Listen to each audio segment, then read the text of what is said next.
একটা অঙ্গ আল্লাহ তাআলা আমাদেরকে দিয়েছেন, সেটা হচ্ছে ব্রেইন, আমাদের মস্তিষ্ক। এটাকে কাজে লাগিয়ে, কমন সেন্স কাজে লাগিয়ে আমরা পৃথিবীতে সভ্যতার পর সভ্যতা নির্মাণ করেছি। পৃথিবীতে মানুষ ছাড়া অন্য কোনো প্রাণী কি এটা করতে পেরেছে? এটা মানুষ করেছে, কারণ আল্লাহ তাআলা মানুষকে এই চিন্তা শক্তি দিয়েছেন, বিচার বুদ্ধি দিয়েছেন এবং সফিস্টিকেটেড একটা ব্রেন দিয়েছেন। এটা কাজে লাগিয়ে আমরা অনেক বড় কাজ করে ফেলতে পারি। এবং আপনি শুনলে অবাক হবেন, আমাদের এই যে ছোট্ট ব্রেনটা খুব বেশি না কিন্তু ওজন। একটা প্রাপ্তবয়স্ক মানুষের হিউম্যান ব্রেনের ওজন কত ধারণা আছে কারো? হ্যাঁ, কত? 3 pound. On an average 3 pound, মানে 1.5 কেজি। এই 1.5 কেজি ওজনের ব্রেন দিয়ে আমরা পৃথিবীতে এই সভ্যতাগুলো বিনির্মাণ করেছি। এবং আপনি শুনলে অবাক হবেন, আমাদের এই ব্রেইনের মেমোরি ক্যাপাসিটি, মেমোরি স্টোরেজ অনেক বেশি। বিজ্ঞানীরা গবেষণা করে ওনারা জানিয়েছেন যে আমাদের হিউম্যান ব্রেইনের মেমোরি হচ্ছে 2.5 পেটাবাইটস।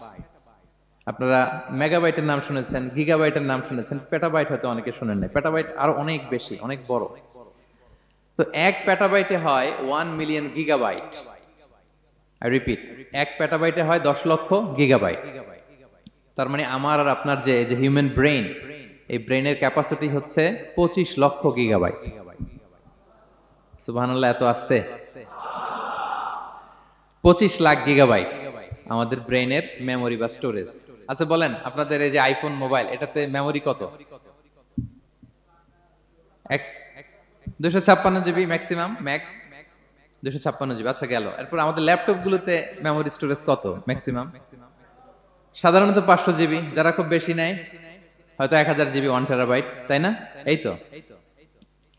তাহলে আমাদের ল্যাপটপ গুলোর মেমোরি স্টোরেজ হচ্ছে 1000 গিগাবাইট। তাতে সারা দুনিয়াটাই যেন এটার ভিতরে ঢুকিয়ে রাখা যায়, ঠিক কিনা? কিন্তু আল্লাহ তাআলা আমাদেরকে যে দয়া করে ব্রেন দিয়েছেন, এটার মেমোরি ক্যাপাসিটি হচ্ছে 25 লক্ষ গিগাবাইট। আল্লাহু আকবার। এবং আপনি শুনলে অবাক হবেন, এই ব্রেনের ভিতরে আল্লাহ তাআলা অনেক নিউরন দিয়েছেন, মানে স্নায়ু কোষ, যে নিউরন গুলো ব্রেনের মেসেজ গুলো, ইনফরমেশন গুলোকে ট্রান্সমিট করে।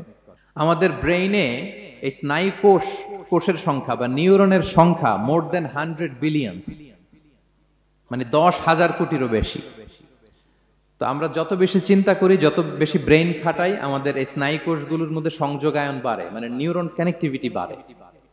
এই ব্যাপারে পৃথিবীতে সবচেয়ে বড় স্পেশালিস্ট হচ্ছে ডক্টর হার্বার্ট বানসন, হার্ভার্ড ইউনিভার্সিটির একজন অ্যাসোসিয়েট প্রফেসর। তো তাকে জিজ্ঞেস করা হয়েছিল, মানুষের এই নিউরন কানেক্টিভিটি সর্বোচ্চ কত হতে পারে? একজন মানুষ যত চিন্তা করুক, যত ব্রেন খাটাক, কত হতে পারে? তো সে গবেষণা করে বলেছিল, 25-এর ডান দিকে 30টা শূন্য বসালে যত হতে পারে, একটা মানুষের মাথার স্নায়ুগুলোর সংযোগায়ন বা নিউরন কানেক্টিভিটি ঠিক তত হতে পারে। 25-এর ডান দিকে কয়টা শূন্য? 30টা। এটা আমি কি দিয়ে বলবো? হ্যাঁ, মিলিয়ন, বিলিয়ন, ট্রিলিয়ন, জিলিয়ন, ফিলিয়ন, অক্ট্রিলিয়ন সব ছাড়িয়ে যাবে। আচ্ছা, সংখ্যাটা কত বড় আমি একটু উদাহরণ দিয়ে বলি।